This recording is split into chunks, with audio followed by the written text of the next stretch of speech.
Hi college football fans, Matt Osborne here with FifthDownFootball.com. We're here today to preview the 2011 ACC Atlantic Division. And the way we're going to do it is we're going to go in order of our projected standings for the preseason. So our first team we're going to look at is Florida State, the Seminoles.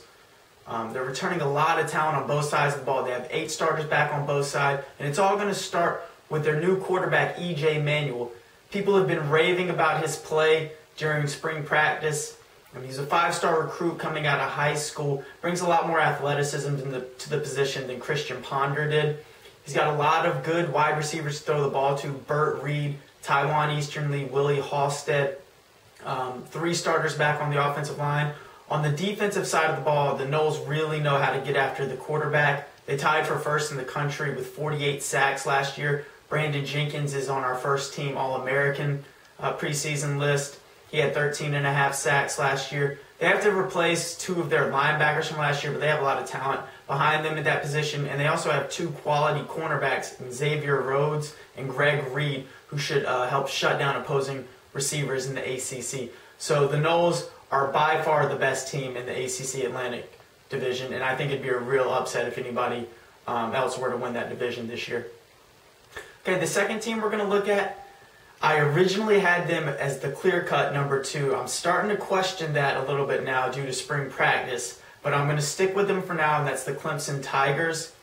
The big question for them was how their new quarterback, Taj Boyd, was going to perform. Chad Morris came over as the new offensive coordinator, came over from Tulsa, where he led Tulsa to a top 15 finish in both passing offense and rushing offense, which you rarely ever see.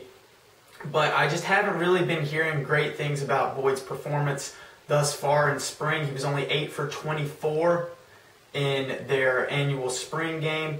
He does have some good weapons. Andre Ellington's a quality back. DeAndre Hopkins had a great year, led the Tigers in receiving as a freshman. And also they have a very good tight end in Dwayne Allen. But Boyd is going to have to play well to deliver them the ball. On defense, everybody knows about Daquan Bowers exiting the program for the NFL, where he'll be a top pick. But they have a young guy named Malachi Goodman who's ready to step in and take his place, and I think he's going to team up with Andre Branch, the other defensive end, to really give the Tigers a set of potent pass rushers on the edge.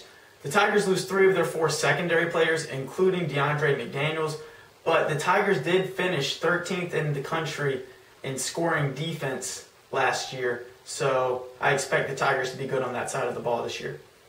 Now, the team that has a chance of replacing Clemson as our number 2 team is Boston College. Their biggest problem the last few years has been their passing game. Ever since Matt Ryan left, they tried to find a quarterback to replace him. They think they finally have the guy with Chase Reddick. Reddick started as a freshman last year. Didn't really blow anybody away, completed a little over 50% of his passes, 6 touchdowns, 9 interceptions.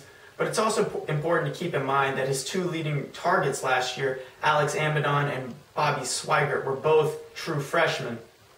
So, of course, they're coming back. He's also going to get back Colin Larmond Jr., who was second on the team in 2009 in receiving, but missed all of last year with an injury. So he should have better options at the receiver position this year. Of course, another offseason is going to help him mature as a quarterback. Also has Montel Harris in the backfield, who was a first-team All-ACC selection at running back last year.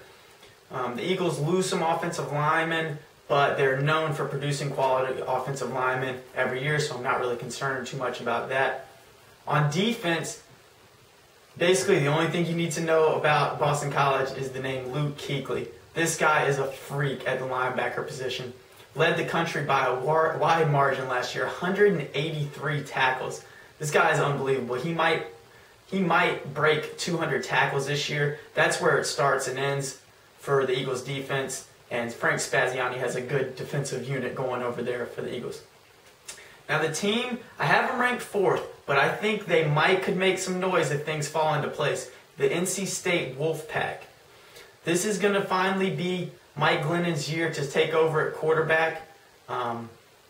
Coach Tom O'Brien has already come out and said that even if Russell Wilson returns at quarterback, that Glennon's the starter right now. Glennon has a ton of potential. He hasn't really got his chance yet, but people are raving about him in Raleigh.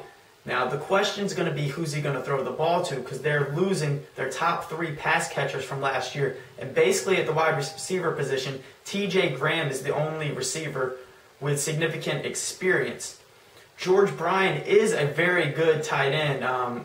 He and Allen from Clemson are definitely the best tight ends in the country, or in the conference.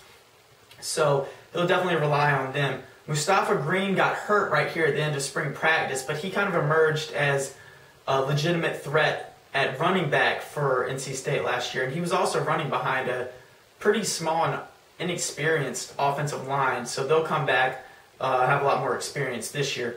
On defense, they're only losing 3 starters. Their secondary was incredibly young last year, all freshmen and sophomores. So they should definitely be more experienced this year. I think that overall, just the defense is going to be more experienced. And I mean, they weren't a bad defense last year. They struggled a little bit against the pass. I think they ranked like 74th in the country.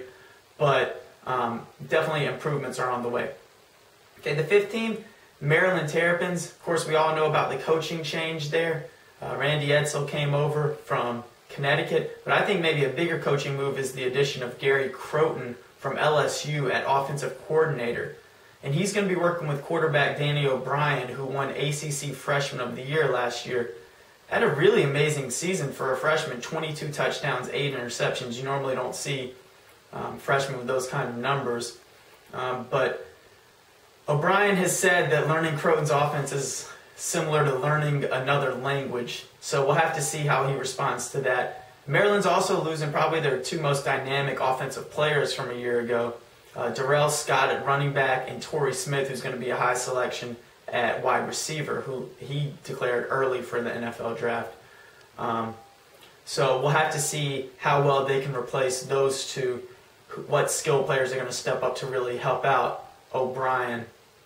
On the defensive side of the ball, their best player by far is Kenny Tate. He had over 100 tackles last year, and behind Kuechly, he might be the best defensive player in the conference. They're actually moving him this year to what Maryland calls their star position. It's kind of a hybrid between safety and linebacker.